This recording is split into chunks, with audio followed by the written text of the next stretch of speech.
All right, here we go. Ignite 103 from high school to college. Okay, this section is really designed to be for incoming freshmen. The idea is that we do this for people that are going right to college. We want them to be prepared. But all of you guys are first and second years, I think, for the most part. So this should be still helpful. This will be probably the shortest session of the day. So I'm hoping that we can finish this in about an hour. And then we'll do worship. And then we'll go into our prophetic training after this. Okay? All right. College kills Christians. Paragraph A, half of all Christians lose their faith in college. This isn't a strange coincidence. It's because American universities are serious spiritual battlegrounds. And many Christians go in unprepared. Spiritually, the enemy uses intellectual intimidation to silence evangelical Christians on campus. Supernaturalism, biblical authority, conservative values are ridiculed while humanism is honored. Many Christians have never encountered even light persecution or serious intellectual challenges to their faith and are unprepared for the onslaught. Okay, so paragraph B. Your professors and fellow students are biased. Okay, 94% of donations by Ivy League University employees go to Democrats. By the way, that statistic is also largely true amongst top-tier newspapers. Right? If you look at the staff of the New York Times, they donate overwhelmingly to Democrats. By the way, that's pretty much the same in Hollywood, right? They're going to donate almost overwhelmingly to Democrats. There's a reason for this. Students in universities today only get one side of the argument, and it is the side that is generally hostile to Christianity. There's an agenda that guides classroom instruction, and it is important to understand that professors will teach you their opinions as though they are facts. One of the most dangerous tactics is indoctrination through assumption. Okay, so look at example 1 there. Your professor may say that scholars debate whether the ideal income tax rate is 30% or 50%, and then go in depth to the statistical case for each side. You will have to argue for one or the other on the final, never realizing that many argue it should be 0.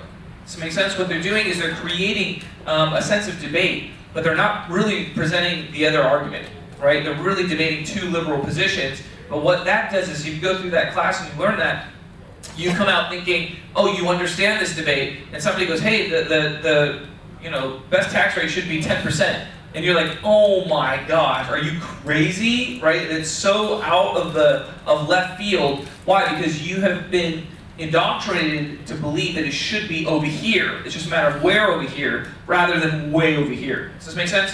This is what universities are like right now. Okay, universities, they're only teaching you really liberal side politics, and this is not just me saying this. This is all over the place. I was listening the other day to a podcast from a historian who had taught at Harvard for, I believe, over 20 years. Right? He was a very long tenured professor at Harvard, and he was sharing his experience that when he first came in, I think this was in the 1980s, to teach at Harvard.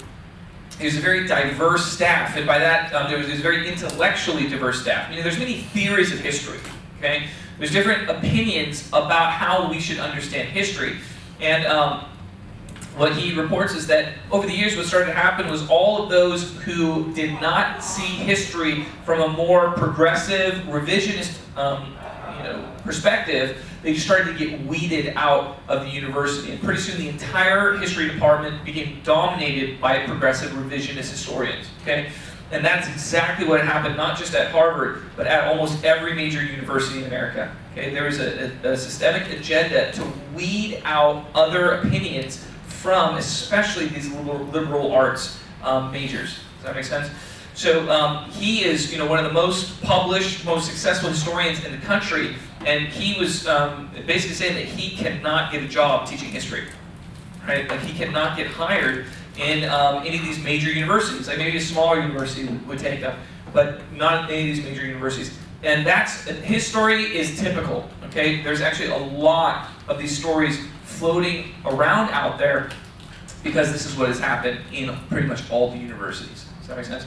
That's why you get, Ben Shapiro trying to come to UC Berkeley, and they're shouting about how he's a fascist, racist, it's the most ridiculous thing. It's because literally these kids, they've never even been exposed to the other side of the argument, so when they hear it, all they see is, oh wow, this is like some kind of white supremacist or something like that. Does that make sense? So it is radicalizing our young people. Our young college students are becoming radicalized and intolerant of opinions that threaten their worldview. Especially, look, the big philosophy right now really is socialism. It's a neo-Marxism, and I need to make a note because I need to update this. Okay, this is actually important for you guys to understand. I'm going to give you Marxism in a nutshell. Okay, Marxism is this. In Karl Marx's day, it was a very nationalistic period in European history. So what we have is you have the French people, and the French, they hate the Germans, okay? And the Germans hate the English, okay? And they all hate those crazy Ottomans. That's how this works. And to Karl Marx, that seemed really strange. It seemed really backwards. Like, why would a German farmer hate a French farmer? Or a German factory worker hate a French factory worker? That didn't make any sense to Marx, right? Marx is like, no, you don't understand. You guys have been brainwashed to think that another person is your enemy because he's of a different race or nationality, right? And what he was saying is that, no, the true enemy is not the French, factory worker. The true enemy is the guy who owns the factory. Okay? Because the guy who owns the factory, he's the one getting rich off of all of your hard work.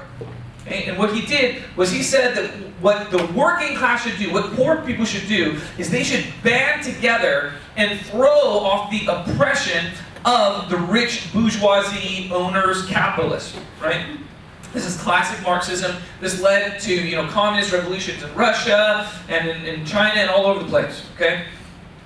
What we need to understand is this narrative of oppressed versus oppressor, okay, is back again. It's just with a different skin in 21st century America. Okay, so what's happened is the entire thing has kind of been thrown through the wash, and it's been painted with a new paint job that's all about the oppression of white people against minority people.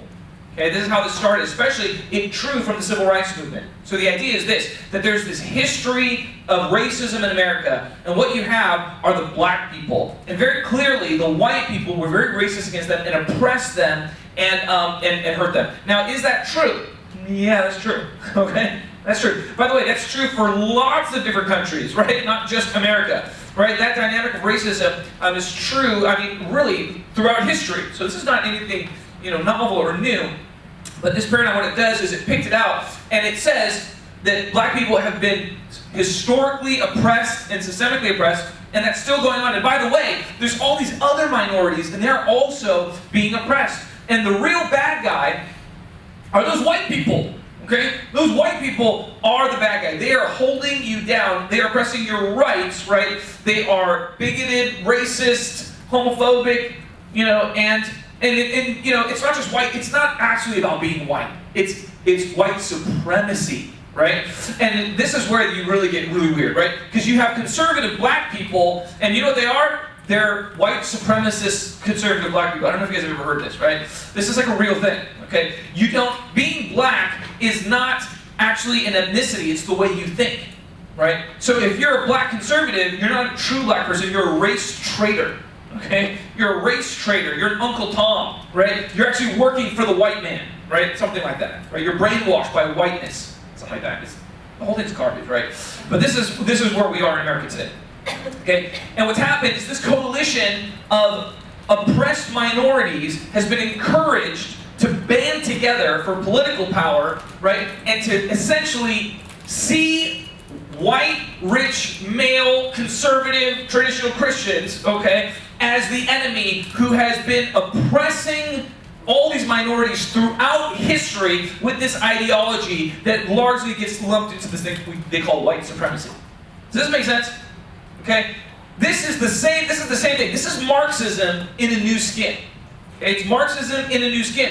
All that's shifted are the parameters of who the enemy is. We have to be able to tell the difference. There's this oppressed versus oppressor narrative. Okay? This is classic Marxism.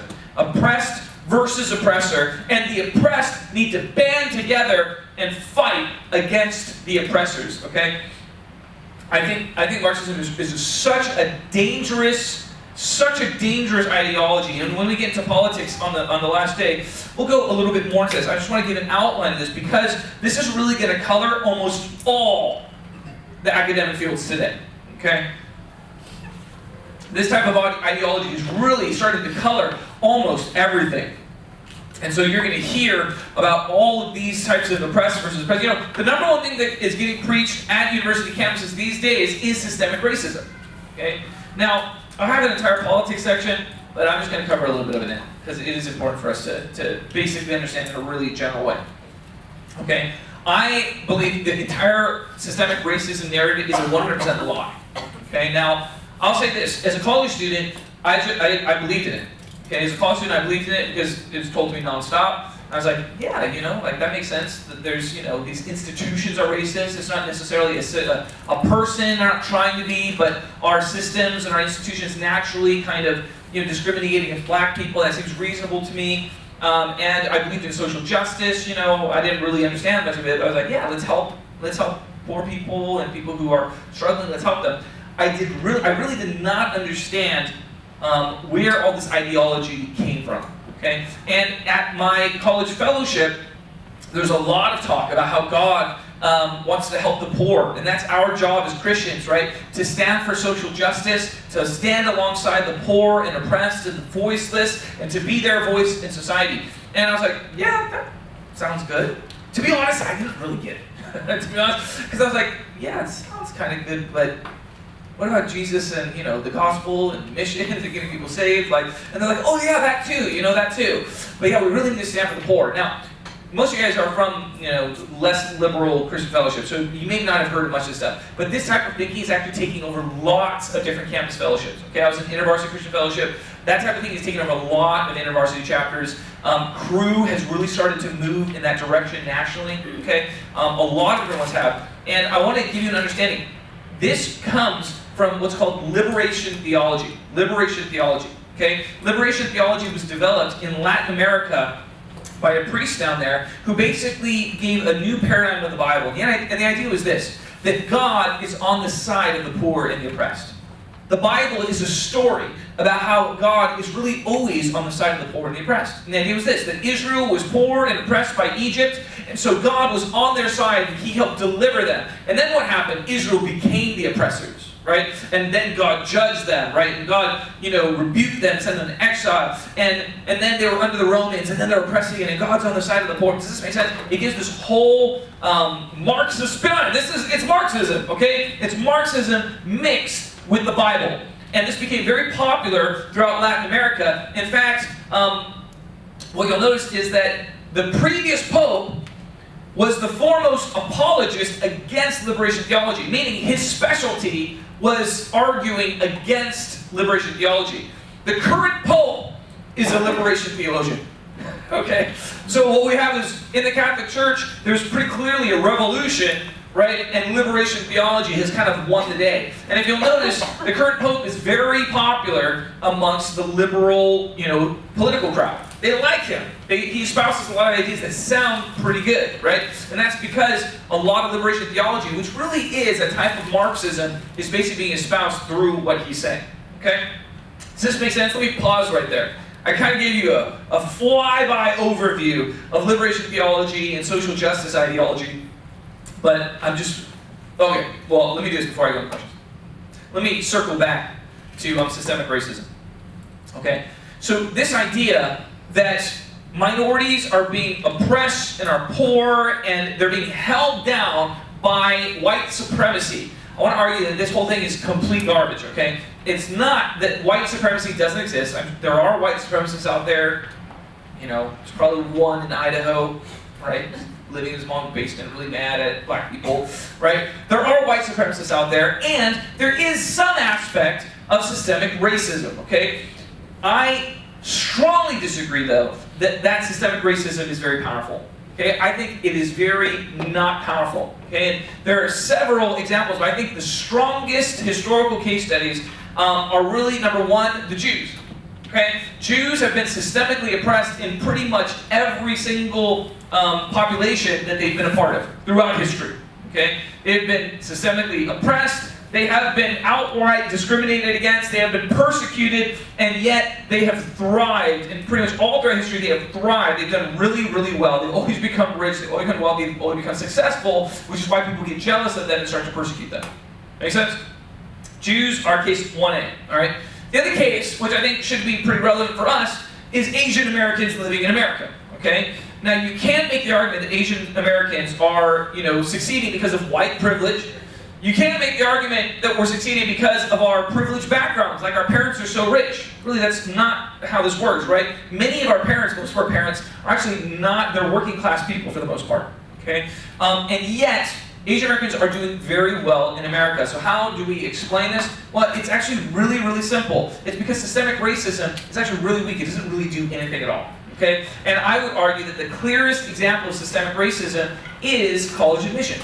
Okay? College admissions is the most blatant, obvious case of systemic racism. Where literally, if you are Asian, you have a serious weight that you're carrying that makes it harder for you to get into good colleges, right? I had friends who straight up told me, do not, well, because I'm half Asian, half white. Right? So they're like, say that you're white, right? Don't put Asian on that college application, right? That was in the year 1999, right? I was filming these things out. So, it's worse now.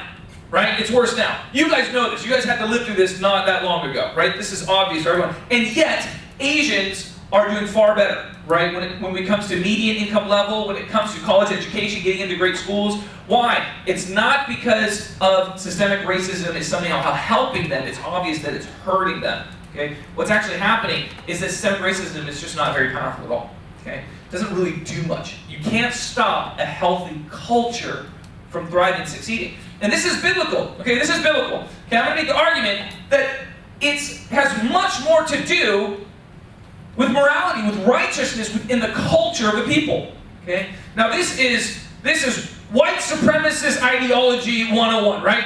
If some, progressive, social justice warrior was listening to us and be like, oh my gosh, they're indoctrinating them in white supremacist ideology, right? This is, I am the white supremacist here, right? The half Korean kid, right? I am the white supremacist here. I am telling you that no, if you do well, if you have righteous culture, then the people group tends to do well. And if you have unrighteous culture, the people group tends to not do well. That really is the defining reason why certain people groups do well and certain people groups do not, generally speaking. Okay? Generally speaking. Okay? And what we see is that there is a very strong correlation between sex outside of marriage and how well your people group does. What a shocker! Right? What a shocker that the Bible has been talking about this for thousands of years, literally, right? And it just happens to bear out in the data, right? What a shocker, right? So what we see is that in the black community, 70% of pregnancies, over 70% now, are to single parents, okay, single mothers in the black community. Hispanic community, it's about 50%. White community is now at 40%. Okay, Asian community is about 20%. Okay, this is what we see in the data. Okay, it's a strong correlation. Right? Essentially, it's this: strong family values plus cultural values for education equals success. Okay? That's generally speaking how it works. Strong family values, strong values for education equals success. Okay? Now that's not the only dynamic, but that is the strongest one that's going on. So all this lie about systemic racism, what is it designed to do? Well, it's designed to empower the neo-Marxist narrative, okay? The Marxist narrative of oppressed versus oppressor. And I'll tell you what this narrative has done throughout history. It has made people power-hungry and jealous and bitter. That's literally the history of communism, okay? You tell a bunch of poor people that their problems are not because of their behavior, it's because other people are sitting against them, okay? And what happens? They can't take responsibility for their own sinful behavior. Now they're so fixed on blaming other people. They've caused my pain. They've caused my problems. They're the reason I'm suffering. Right? And what you do is you feel justified in being jealous and in taking their stuff.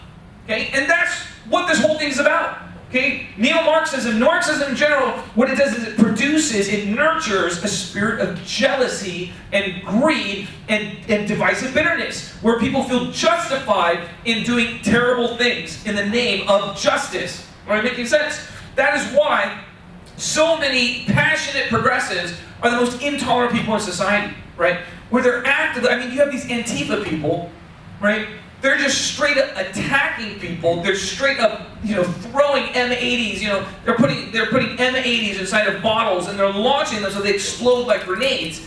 And they're like, we're doing this in the name of justice, right? We're fighting the fascists. No, you are the fascists, okay?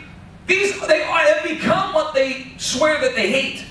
And that's the nature of communism, right? The ones who are oppressed, in the name of throwing off oppression, they become the greatest oppressors in history. It's the same pattern. We're living through it again. It's just in a different skin. Does this make sense? Okay? All right. That was a long tangent. But you have to understand Marxism if you're going to understand the political climate of America today. Okay? If you're going to understand what's happening in the universities, what their agenda is, and why it is that they're trying to do this. Now, we understand this from the last section, that it's not like there's some grand conspiracy of people. Now, I will say that there is a small conspiracy of people, but that's not what I'm worried about. I'm worried about the conspiracy of demons, okay? I'm worried about the conspiracy of spiritual rulers who are engineering this thing. And by the way, I should point out, this should not be new to us, because the prophets said, Bob Jones and Rick Joyner, two of, I think, the most trustworthy prophets. Bob Jones recently was deceased. But they prophesied in the 1980s that what they saw was that America was going to politically move really far to the left, and then there was going to be a great backlash. And the demons that controlled Nazi Germany were scheming to take over America. Okay, this was prophesied back in the 80s. And that has largely come to pass so far, right? America has moved dramatically, violently to the left. And right now, I think we are at the far left of where we're going to go as a country. I hope, okay? I hope we don't go any more far to the left. That would really suck, but it's possible, okay? But what is happening is it is nurturing a real white backlash, okay? This is what this is nurturing. All of this anti-white racism is nurturing these true white supremacists, okay? And they are getting mad, and they are raising support, and they are all of a sudden appearing not so bad compared to the crazy Antifa people over there. Does this make sense? Okay? And this is, I think, the great danger long term, that if we don't stop this racism against white people now, what it's going to result in is a serious white backlash, and there will be a bad white supremacy problem in America. Okay? This is the long-term fear for America that I think we need to be aware of. So I say that in passing. We're going to cover that a little bit more when we get to politics. But you got to understand this if you're going to understand the battle that's going on college campuses. Okay? Let's pause right there real quick. Questions? Okay. So the question is, there's an argument that goes something like this, that black people obviously were historically oppressed. Right? So the argument is that the current struggles in the black community are kind of like leftovers from slavery, from Jim Crow legislation. Right? They just have never been able to fully heal from it. Okay? Now, there is some degree of truth to that, but it's really not, it's really largely untrue. Okay? And here's what we see. After slavery, what you see is that rates of black poverty are decreasing, meaning that blacks are starting to do better and better and better and better compared to white people. Okay? You're going to see these graphs. Now, Jason Riley at the Wall Street Journal has done a lot of good writing on this, drawing on the work of Thomas Sowell and some other serious scholars in this field. Okay? What they've seen is that the rates are they're getting better. Okay? The poverty gap is closing between blacks and whites all throughout the Jim Crow period. Okay, this is in the midst of when they're systemically being oppressed. Because like I said, I don't think systemic racism actually does a whole lot. It's not very powerful. Okay? But what starts to happen? In the 1960s, everything changes. Okay? All of a sudden, in the 1960s, boom, they start to widen again. Okay? All throughout the 60s and 70s and 80s, and it's gotten worse and worse and worse. So things were getting better after slavery, but something dramatically changed in the 1960s. What was it? The welfare state, okay? The welfare state, changing systems of morality in America, okay? In 1960, the single-parent pregnancy rate in the black community was 20%. It was 20%. In the white community, it was 5%. Okay? Today, I already mentioned in the black community, it's 70%. It went from 20% in 1960 to over 70% today, okay? In the white community, it went from 5% to about 40%. Okay, so the gap has widened significantly. Okay? And that is largely because of welfare. Again, the heart of welfare was to help people who are poor, but what it did is it incentivized families to be single. Okay? So now you have the situation where if a guy and a girl get pregnant, well, if the guy marries the girl and provides for them, they get no government assistance. But if the guy leaves, well, then the girl can get a check from the government and get welfare. Okay? That's a very crude way of looking at this, but it kind of highlights the dynamics here. It incentivized families to break apart. It incentivized black men especially to abandon their families. And that's exactly what happened. Welfare exacerbated the problems in the black community, specifically with families. And what you see is a trend line where they're doing well, they're doing better, they're doing better, doing better. Then the 1960s hit, and it gets way worse. Way worse. Same thing, violent crime, right? In the pre-1960 period, what you see is that there's actually less violent crime in the black community than the white community. But after 1960, it blows up. It gets way worse. Okay? So there's lots of data on this. I would absolutely suggest that it's something that's interesting to you to read it. Again, I always recommend Thomas Sowell, and you can find great articles by Jason Riley at the Wall Street Journal. I'm also recommending Coleman Hughes. Coleman Hughes is an undergraduate student at Columbia. All right, homie's your guys' age, but this dude can write. He's a legit writer. You can find him on Quillette. He's being published in a lot of places now, but he is making very good, strong arguments for a lot of the stuff. They're all black. All the people I mentioned are black.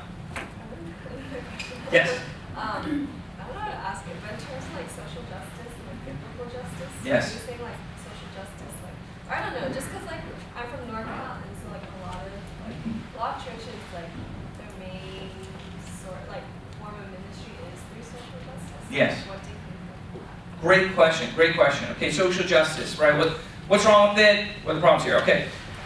When a lot of people use the terminology social justice, what they really just mean is charity. And that's fine, okay? I'm all for social justice if we're just talking about helping people, okay? No problem. But the thing is, social justice is a new term that was created precisely because it does not mean charity. Okay? What it means is group justice, right? So the idea here is that we're fighting for justice for this people group. Meaning, for black people, let's use this hypothetical example, it is unjust that they're being oppressed by white people. That's the problem. So we have to fix the problem of injustice. See how different that is ideologically from helping and giving charity to somebody. Charity is, I'm in a position where I have more than you, so I'm going to share my resources, I'm going to help you in compassion, right? That's really not what social justice is about. Social justice is inherently an idea that's Marxist in nature, about where we're going to bring group justice, we're going to shift group justice. And understand this shifts the markers, right? Because historically, we've been talking about individual justice. God judges us as individuals, right? That we're all going to have a time at the day of judgment we're going to be judged for each of our actions, right? And we're responsible for God. But social justice shifts the narrative where it's far more about group justice now. Now, I need to be clear because there are aspects of group justice in the Bible. It does talk about some of these things. It's not a totally foreign concept to the Bible, but the social justice narrative really rips it out of its context and blows it way out of proportion.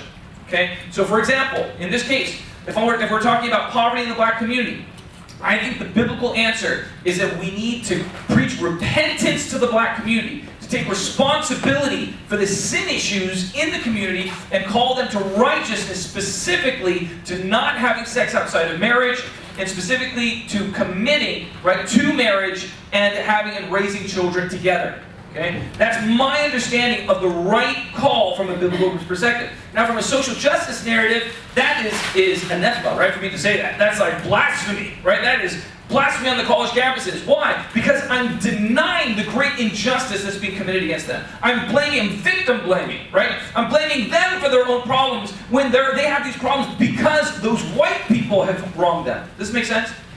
It's changing the dynamics of how we understand justice. Okay, let me put it to you like this.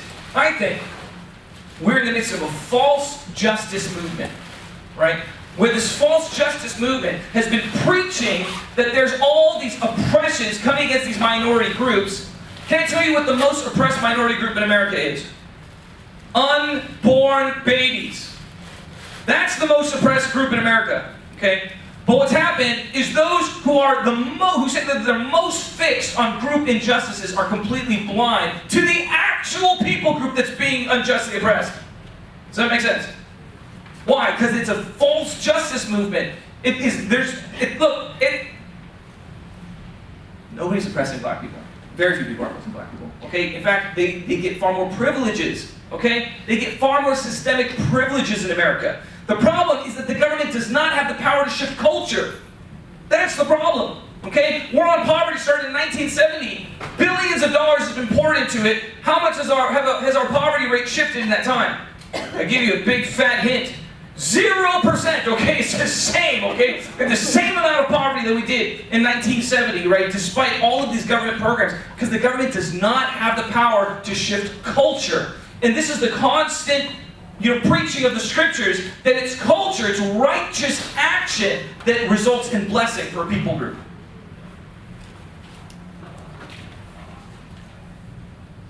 That'll get you kicked off a college campus fast. The sad thing is that it's not Christians who are preaching this. Okay? Even though we should be. This is the biblical message, right? I think everything I just said there is very biblical, right? If you do well, it will go well with you. That's what God tells Cain, right? If you do what is right, it will go well with you. That message is all throughout the Bible, especially in the book of Proverbs, right? Again and again, a nation is exalted by its righteousness, right? Again and again, if you do good, you will be blessed. If you do evil, you will be cursed. This should be the message of the church, but the church is not preaching this right now. Largely, the church has failed to be the prophetic voice in the culture, to shine the light, and so what's happening? Political Jews are preaching it, okay? Ben Shapiro, an Orthodox Jew, is preaching this. And it drives me crazy, because this is what we're supposed to be preaching. But we lack the understanding, and we lack the boldness and the courage to speak out on this. It drives me crazy. So God is using Ben Shapiro, Jordan Peterson, Larry Elder, all of these people who are not Christians, but who are willing to speak the truth even though it's controversial. All right, we're still on example number 2. Don't worry, this is a short one. We'll get through this fast. Christina, are you doing worship? Thanks for coming early. Scholars debate whether systemic racism in the form of white overrepresentation in the justice system or the government's demonization of black males is more to blame for crime in inner city areas. You will learn tons of statistics backing both sides, but never hear the conservative argument that neither are major factors. Right? How many of you guys have heard professors who espoused the viewpoint that I just did to you? I know. But did you? I would be so impressed if you had a professor. Yeah, that articulated the viewpoint that I just gave you. Like they agree with him. Yeah. The opposite. The opposite, right? And you guys ever heard a professor ever say what I just said? No, impossible. They'd be kicked out of they would have students rioting, right? The administrators would come under intense pressure to fire them, right? You cannot say what I just said in a position of authority in the universities anymore.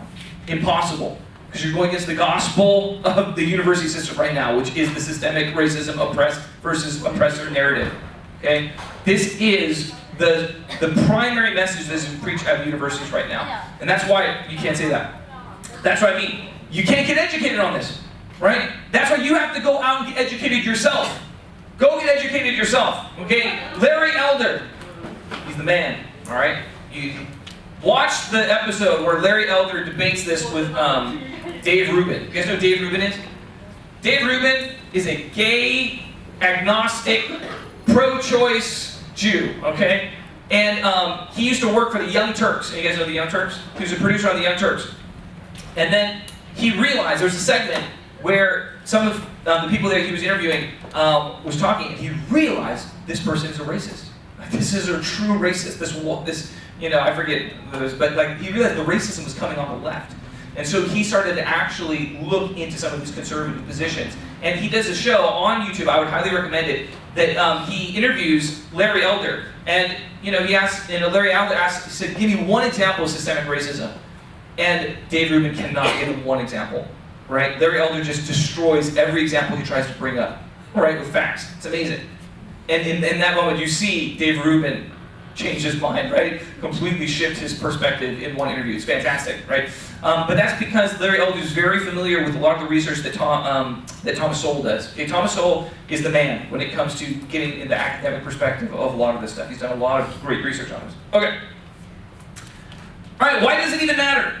In both examples, these hypothetical professors are teaching big government positions that heavily imply that the government is able to solve issues of poverty or racism. The idea that God or righteousness or prayer have any influence in these matters is laughable to them. The student is implicitly being discipled in humanist thinking, that humans can fix all the problems in society without God. Though these examples are intentionally simplistic, they illustrate the general idea of what takes place in every class on campus. Does this make sense? Okay? What's happening? No professor is outright teaching a class on why prayer doesn't work. Right? They're teaching it from the assumption that only the government can fix these things. Right?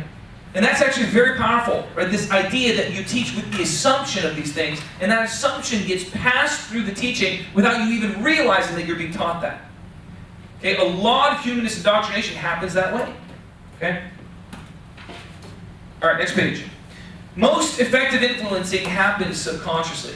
People often do not realize that they are being influenced by others because the preaching is implicit rather than explicit. For example, in blind taste tests, 80% of people prefer Pepsi because it is 4% sweeter than Coke. But in purchasing, 80% prefer Coke because of its superior marketing. Through its marketing, Coke positions itself as the default option when you shop for soda. The same principle applies to other belief patterns. In movies, virtually all heroic figures are humanists, not Christians. Pause. And that's even the Christian figures in movies, right? They're all humanist Christians, right? They don't really pray. They just kind of say little prayers or something like that, but they really rely on their own ingenuity and stuff like that. Does this make sense? Right? Can you think of any movies or books where priests or pastors are hypocrites? Just call some out. Huh?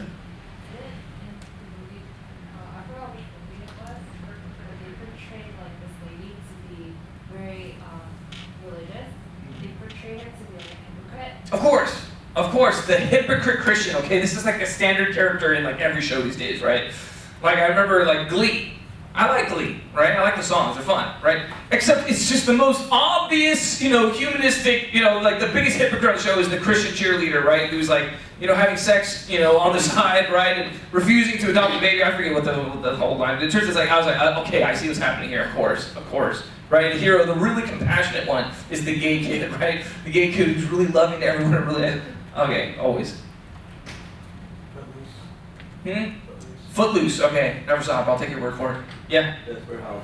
Desperate Housewives. Didn't see it, but I'll take your word for it. Okay, it's everywhere. Okay, this trope is all over the media, right? And what we don't understand is that influences us, okay? Well, in fact, yes? Why is that like all over the media? Is there like a reason? Yes. Because it's intentional.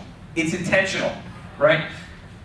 Can you, when we see something over and over again, what happens is we feel, like, let me put it to you this way, what the gay community did was really smart, was they started a show called Will and Grace. Okay, Will and Grace was one of the first TV shows they showed an openly gay, theme, and an openly gay character. And what you saw was all of America watch a show where you have, two gay guys who are just pretty happy, and they're joyful, and they're cool, and everything's fine, right? And what happens is you see that, and you're like, oh yeah, that's okay, yeah. And people ask you, oh, do you know any gay people? And you don't, maybe at that time, right, you don't know anyone who's gay, but you just have a sense of like, but yeah, nothing wrong with being gay. Do you really know that? No, but you've seen something like that. Does this make sense? Okay? This subliminal, unconscious work is actually really, really powerful. And I point that out with Coke. Okay? You don't realize that you buy Coke because of its marketing. Okay?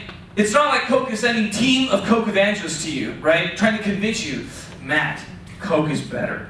Right? Let me give you all the reasons, right? That's not what they're doing. They're subliminally filling you with that message by plastering that sticker, right? That logo all over the place, right? They just do a commercial where somebody's drinking a Coke and they're like, having fun. And subliminally you go, oh yeah, right? Like, oh, I'd have fun if I had a Coke. Obviously you don't think that consciously, but it subconsciously works. Companies would not market like that if it didn't work.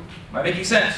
Okay? And the same works for all of the ways that Hollywood uses television and movies. It's constantly propagating, right, certain narratives that take hold in the collective psyche, right? I look on Reddit all the time, and you can just see all of these Redditors are convinced that the hypocritical Christian is like a standard thing, right? That's like, oh, everybody knows Christians are big fat hypocrites, right? They're always judging people, and I'm like, do you know one Christian? I have literally never met a Christian in my life who hates gay people in my life, okay?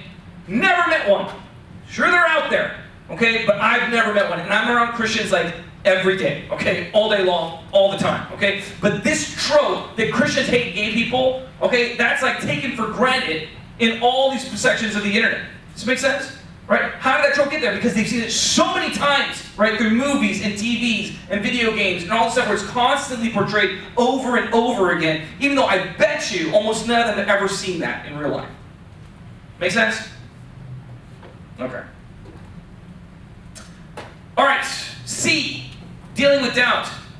Doubt is not a bad thing. When confronted with opposing evidence, doubt is a natural reaction. The truth is that there's a lot you do not know because you've never been pressured to learn. Attacks against the Christian faith are an important avenue for growth because they create motivation to learn and to understand. Doubt only becomes toxic when it is unexplored.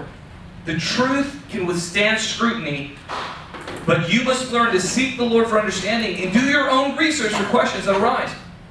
Okay, this is really important. We've never been in a time where there's more information available to you. Okay, pretty much all the answers on questions of faith are out there somewhere. Okay, there's in some corner of the internet, okay, on some YouTube video is the answer to almost all of your questions. The hard part's finding it.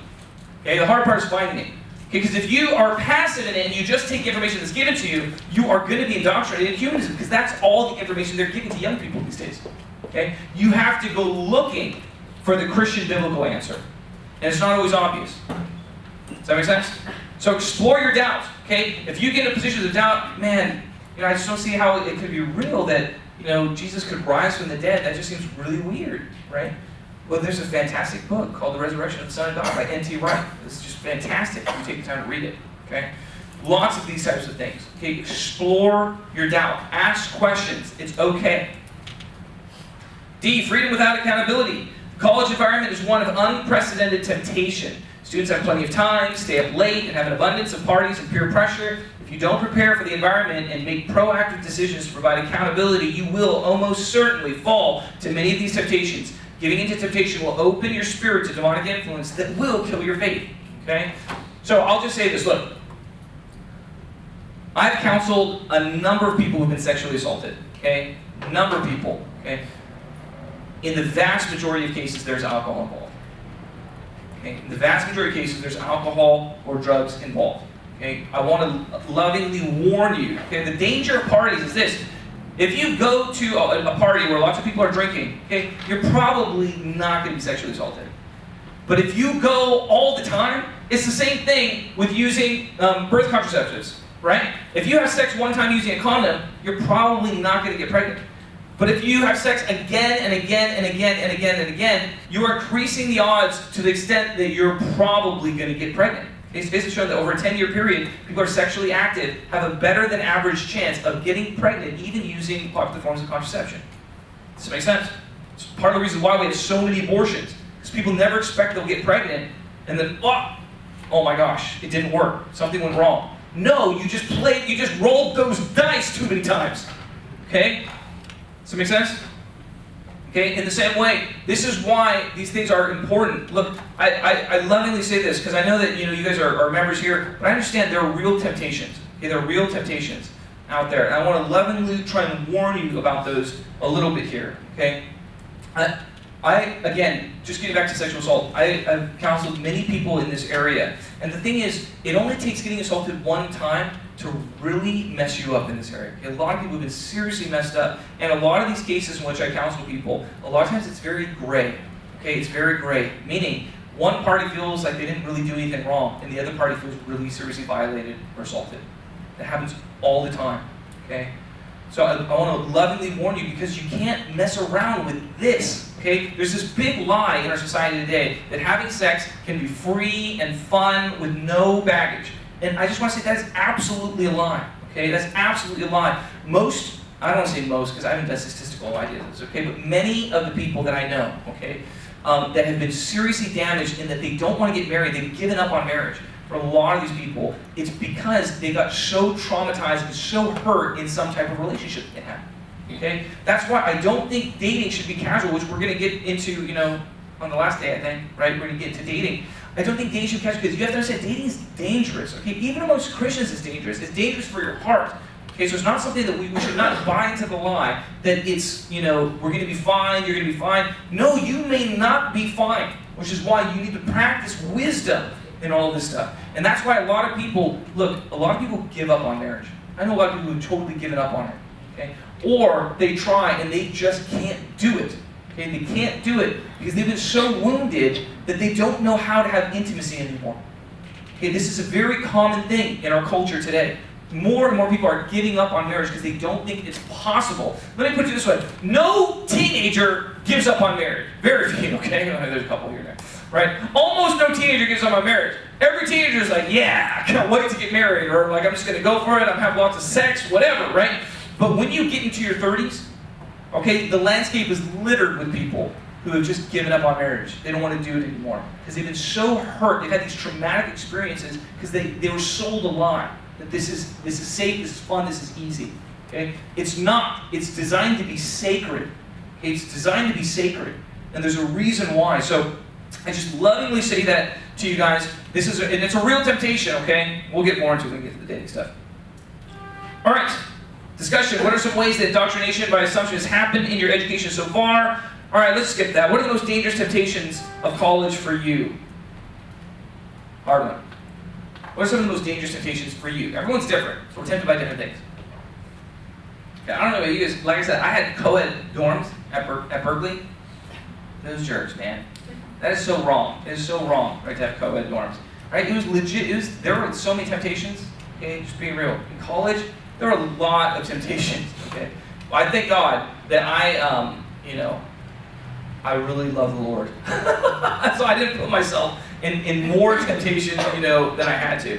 But just being real, it's really hard at college, right? Especially in the culture that we have today, where it's expected that people hook up. Sometimes people can be pretty aggressive, right? Like that's hard. It's hard to set boundaries. Okay? It's hard to set boundaries. Okay, just real quick. I once had a girl that now I look at it, I'm like, okay, she was definitely coming after me. Okay, like she just happened to be at my house all the time, right? And like she just happened to be there, like And I remember there was a night where it was like something like midnight. Okay, and we were alone in my kitchen. And I was like, first of all, I lived in a house with like lots of different people, right? So I was like, why are you here, right? But I knew in that moment, right, I could just tell you, sometimes you could feel it, right? Oh shoot, something could go down, like right here, right? Something could go down. And I remember in that moment telling myself, get out of here, you idiot. Get out, leave right now, right? But I was so tempted.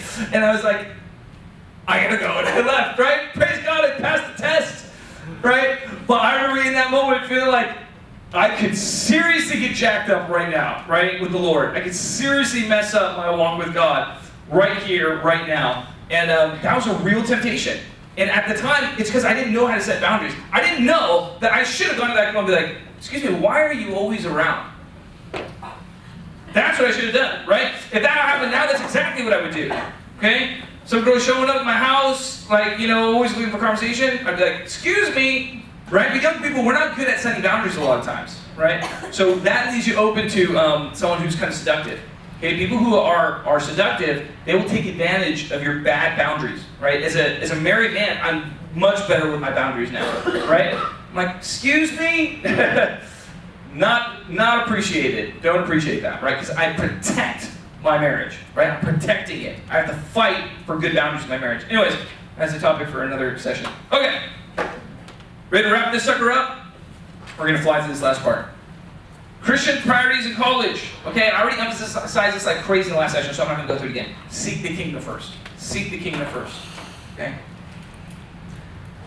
B, plug into Christian community. Okay, this is more for you who are going to college elsewhere. Okay, if you're here, I think all of you guys are here, local. Right, you're going to college around here, and going to BTM regularly. Okay? All right, plug into your house churches and into Christian community here. Okay? But this is so important. Many Christians do not prioritize plugging into community. And I say that is how you spiritually die. That's how you spiritually get taken out. Okay? Because if you allow yourself to form close friendships with people who don't love God, well, I'll tell you what happens. Those people will influence you. That's how this game works. Okay? You have to take responsibility for whoever's close to you in your life. Because those people will influence you. So you want the people who are influencing you to influence you toward Jesus, not away from Jesus. The way Paul puts it is, do not be deceived. Bad company corrupts good character. Okay? Do not be deceived. Bad company corrupts good character. Oh, I have it down there. 1 Corinthians 15. Okay. All right, so when you're looking for a Christian community, I always recommend two main criteria. Okay? Number one, passionate Christian community. Okay? Passionate Christian community. I think that's essential. I think that's essential. Now, different Christians manifest their passion in different ways, okay? For some people, it's like they jump up and down in worship and they're screaming, Jesus, all the time when they pray. And, okay, that's passion, okay? But other people are passionate in a more quiet way, okay? That's real too, okay? You have cultures where they're very serious about studying the Word, they're very serious about evangelism, but they're not like bouncing off the walls in worship and stuff like that, okay? Don't be deceived by the outward appearance of things, okay? Consider the heart. How serious is the devotion of the culture of the church, okay? Because guess what? One day you guys are going to leave BTM, right? One day you're going to go to another church. And I want to give this to you right now. Make sure that you care about the devotion, how serious the devotion of the church is. That matters, right? That will influence you. So I encourage you to find a church community or a campus fellowship that is passionate, okay? Did you have a question, Fernando? Okay. All right, number two, orthodox. That means their theology is not crazy, okay? Orthodox theology. Cults are real. Make sure that the church fellowship you are checking out has solid theology, especially on the question of who is Jesus? Is he fully man, fully God, and the only way to salvation? And number two, who is saved? Everyone that puts their faith in Jesus, not just the people at that particular church. Okay? If the only people, they say the only people who are saved are the people at your church, you're not in a church, you're in a cult. Okay? Yeah. You're not in a church, you're in a cult. Alright? Does that make sense? And by the way, just so you guys know, some of these cults have gotten really aggressive. Okay, I keep hearing about that New Heaven, New Earth one, right? They send agents into churches to try and recruit people out into their cult. Okay, the government of England, they sent memos to every church in England warning them about this cult, because this cult is literally sending sleeper agents into the churches to pull people out. Okay, all right. So if that's you, you gotta get out of here. Okay, none of that stuff open here. All right. And lastly, paragraph C, plugging into a church doesn't just mean attending, it means forging intimate relationships, okay? You have to fight for intimacy. You have to fight for intimacy. You cannot blame all the other people for why you don't have close friends, okay? You cannot blame all the other people for why you don't have close friends. Newsflash, if you don't have close friends, it's your fault. It's your fault, okay? I'm not saying it's only your fault. I'm saying you have to take responsibility for the part that is yours. Okay? All right, if I can go to a black church and make friends there, you can make friends here. Okay? It's hard. All right? Try to go to a church where the culture is totally different. Matt, is it weird for you here, bro? Is it weird for you here, bro? It's not, because you got an Asian girlfriend. Yeah. Fernando, how about you? That's what you need. You need a Korean girlfriend, homie. Just right there. I'm just playing. I'm just playing. Yeah. It's hard. It's hard working your way into a culture that's different from you. And I get that. Okay? But even if that's your case, you still have to do it. You have to put yourself out there. Okay? You've got to make yourself vulnerable. The only way to have intimacy with people is to make yourself vulnerable, okay? And to invite intimacy. Okay? If people are inviting you, hey, you want to come hang out? Let me tell you what is not working towards intimacy. No, I don't. That is not helping, right? You plug into community, right? If you're trying to plug in community, here's what you do. You say yes to every invitation. Say yes to every invitation. Somebody invites you, hey, can you go study tonight? Okay, oh, I can't, I've got other plans. But, how about tomorrow night? Okay? You give them a yes, even if you can't say yes to their specific request. Does this make sense? Because what you're really being invited to is intimacy. You're being invited into a relationship. And that's what you want to say yes to, even if you can't do the specific thing that they want to do. Does that make sense? Okay? And you got to fight for it. You have to fight through offense. You have to fight through misunderstanding. You have to fight even though their culture and their humor is different. Okay? I have changed, churches like probably 6 or 7 times in my life, and every single time it's a different culture. Okay? Every single time it's weird. It's different. You have to adjust. You have to adapt. Okay? To the white man, I became a white man. Right? To the Koreans, I became Korean. Right? You gotta do that, okay? You gotta change a little bit. You have to be willing to laugh at jokes that you wouldn't normally laugh at, right? Like, I've had those moments in my life, okay? When I first came here, man, I did not understand their humor. It's just Lois laughing at me all the time, right? I'm like, what is so funny? Right? Just laughing at me. Like, that was literally the culture here. But they would just make fun of me as the youth pastor all the time, right? Jacqueline, her little circle of friends, and Josh, right? They're like, Pastor Ted, you're so weird, man. I'm like, you gotta grow into it. You gotta get to know people, right? Over time, I understood their humor a little bit more, but I still don't really get it. It's my wife. My wife laughs at all their jokes. I just kind of stand there like,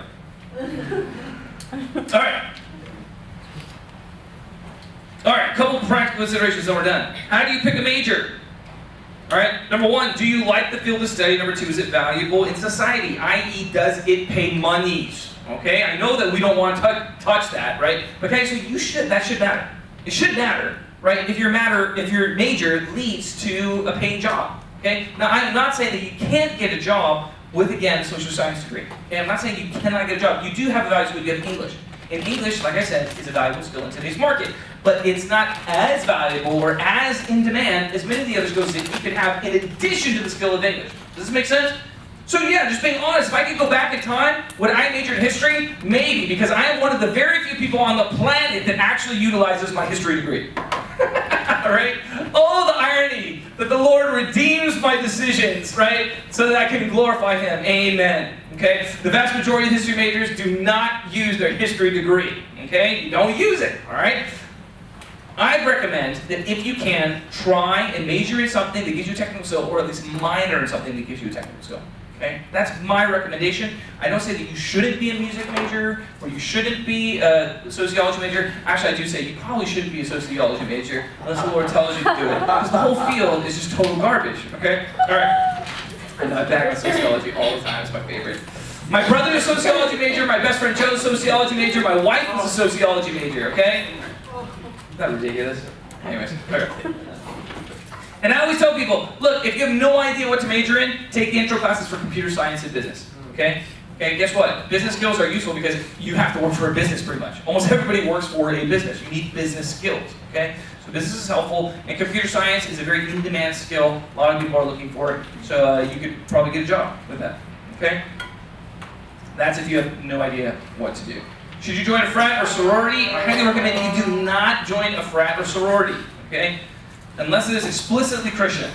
Okay, for the simple reason that your closest friends will have an influence over you, you must guard those positions of influence diligently. Okay, do not be yoked with unbelievers. That's also, by the way, why I don't think you should date a non-Christian. Again, the idea is if you want to get closer to Jesus, if getting closer to Jesus is the priority of your life, then you have to build your friendships and your community around that priority.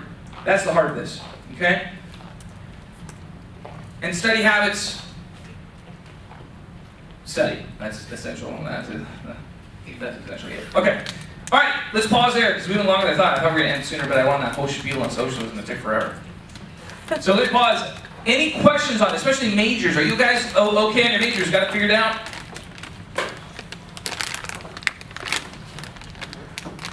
You can double major, you can triple major. I had a friend who triple majored and minored. He's there for 7 years. Yeah, what a loser, right? Now he's doing ministry. Super loser, dude. I'm just kidding. I love that guy. But yeah, I'd recommend consider a minor. Okay, if you're like a poli-sci major, consider a minor. Okay. Do business minor or something like that, or accounting, or I don't know. But the reality is, a lot of these days, a lot of people work in fields where they did not study. Okay. That happens to a lot of people. Okay? A lot of people utilize grad school. They have to go get another degree, okay, to get the skills that they need for a job. Okay, happens all the time. Welcome to degree creep, degree inflation. This is the age that we're living in, so that you can graduate with $100,000 of debt to start your young work life. All right. Any other questions? Yeah, that's a good question. Okay, my general opinion on this is that it's not so important what you major or work in. I just don't think it's that important. I think it's because I don't think it's your calling, right? So prioritize your calling. Your career is secondary. That being said, I say try and be smart in it. trying to be smart in your career. So I think you should pray. You should go, God, is this wise? Okay? But I don't think you need to have a sense of calling for a certain career. Okay? Just try and work in something that would make money and, that you don't hate. That's what it comes down to, right? You don't hate it, and you can make money. That's a good thing. If you can find a career that you're really interested in, obviously that's great too. But the reality is, everybody's job is going to have aspects that you don't really like. Okay, everyone's job. And the nature of this, I once heard Mark Cuban. Mark Cuban is the owner of the Dallas Mavericks. He basically said, finding a career is kind of like finding a wife. Okay, finding a career is kind of like finding a wife in the sense that you can date, right, many times. It only has to work once. And I think that there's a lot of truth in that. Meaning this, after you graduate, you apply for your first job, okay, this is where you realize, oh my gosh, it's actually pretty freaking hard to get a job. And a job in the exact field, your dream field that you want, it's actually kind of hard. It depends a lot more on whether there's openings in the company than whether you're qualified for it. Does that make sense? All right, and then what happens is you finally get this job, and then it's like, wow, it was not what I expected at all. That happens like 80% of the time, okay? 80% of the time it's like, oh my, this is not what I expected at all. Well, that's okay, just dump that one, okay, and apply for a new one, okay? That's okay, all right? Try a job, and if you hate it, well, apply for another job, okay? And you just can keep looking around for a job that fits well what you're doing. That's okay, you can do that. Okay, the days of after college you work for a company, you stay there for 30 years, that really does not happen very often anymore. Okay, people are hopping around all over the place. Does that make sense? Okay, and by the way, I should plug it real quick. We are going to be doing some career vision trips this spring. We're planning that right now, and so what those are going to do is I'll give you a sense of what each of these fields is like. You're going to be able to talk with and ask questions of people who are in the field, and we want you to get a sense of, okay, how much schooling did you have to get to do this? Did you have to go to that grad school? How much debt did you graduate with, right? And how much salary are you making? Honestly, how soon are you going to pay back all that debt, right? And what does your day-to-day work look like, right? What do you actually do in this field?